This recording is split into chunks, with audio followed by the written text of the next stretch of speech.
Audiência trabalhista, reclamada revel, porém a demanda exige perícia. O que fazer?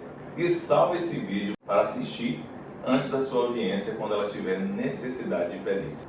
O artigo 844 da CLT disciplina que o não comparecimento do reclamado à audiência importa a revelia, além de confissão quanto à matéria de fato. Mas é importante a gente lembrar que essa confissão à matéria fática não é absoluta, em especial quando se tratar de necessidade de prova pericial, como no nosso exemplo. Digamos que o pedido que o seu cliente está fazendo seja de adicional de insalubridade ou periculosidade, ou ainda de indenização por acidente ou doença do trabalho.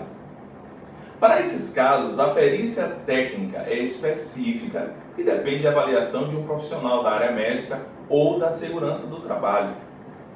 E isso faz imprescindível a realização de perícia técnica para o deslinde do caso. Independentemente da aplicação dos efeitos da revelia reclamada, de acordo com o comando lá do artigo 195, parágrafo 2º da CLT, que afirma: arguída em juízo insalubridade ou periculosidade, o juiz designará perito.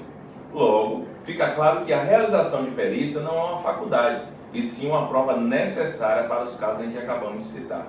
Sendo assim, caso o juiz não determine a realização de perícia, o advogado, você, deve requerer já na audiência inicial que seja designada a perícia para avaliação da existência ou não de periculosidade ou insalubridade no ambiente de trabalho, bem como para comprovar o nexo causal entre o ato praticado pela empresa e o dano causado ao empregado e verificação, é claro, da existência desse dano, caso a demanda trate de arguição, como dito, de acidente de trabalho ou doença do trabalho. Por outro lado, é importante também a gente falar que, em que pese a lei seja imperativa ao dizer que o juiz designará perito, deixando claro que o comando deve ser executado pelo magistrado, caso este não o faça, seja por esquecimento, falta de atenção ou qualquer outro motivo, o advogado não pode deixar passar esse momento na audiência inicial e deve alertar o julgador sobre a necessidade da realização de perícia, informando inclusive o pedido que justifica a realização desse exame técnico. E por que isso? Porque uma sentença em um caso que necessite de perícia gera nulidade caso não seja feito. E isso, consequentemente, vai atrasar o seu processo, porque a nulidade torna sem efeitos ou mesmo inexistentes os atos do processo que ocorreram após o ato que gerou a nulidade. E aí não tem jeito. O processo precisa retornar para que cumpra o seu andamento correto. Lembro ainda a você, colega advogado, que esta nulidade fere um dos princípios que norteiam o processo do trabalho, que é o princípio da celeridade. É importante o advogado do reclamante ficar atento ao seguinte: caso a reclamada já reconheça juridicamente o direito, por exemplo, de adicional de periculosidade em favor do trabalhador, a perícia deve ser ou pode ser dispensada.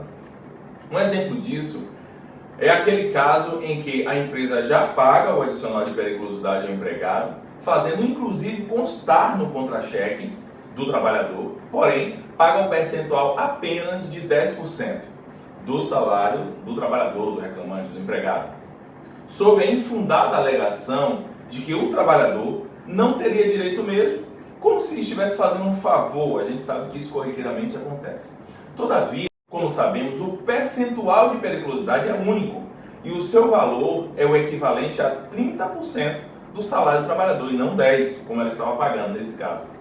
Então, sendo assim, uma vez que o empregador já reconheceu juridicamente o direito do reclamante, do empregado, resta dispensada a perícia e o reclamante poderá cobrar na ação apenas a diferença de 20% sem precisar realizar a perícia. Para finalizarmos, chamo a sua atenção ainda também para a possibilidade de dispensa de perícia técnica quando há a possibilidade de se utilizar de prova emprestada, referente a processo de um colega de trabalho do reclamante, desde que, é claro, este colega exerça a mesma função e efetue suas atividades em idênticas condições de trabalho da qual o reclamante fazia. Porque para estes casos, só assim essa prova emprestada será válida.